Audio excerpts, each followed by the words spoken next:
সাপ হয়েছে 7 দিনের মধ্যে মহাসর্প ধ্বংস হয়ে আপনাকে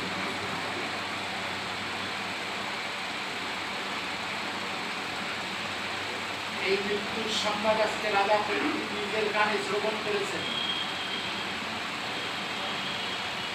আজকে রাজার কি পরিস্থিতি হতে পারে? রাজা পরীক্ষিত কি করেছিলেন? ওই ভূমিপুত্রকে বুকের জড়ায় ধরে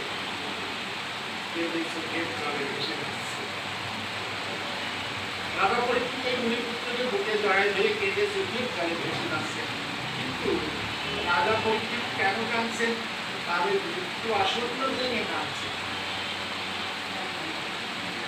তাদের মৃত্যু আসন্ন এই সংবাদ শুনে, মৃত্যুর সংবাদ শুনে তিনি কান্না করছেন তা নয়।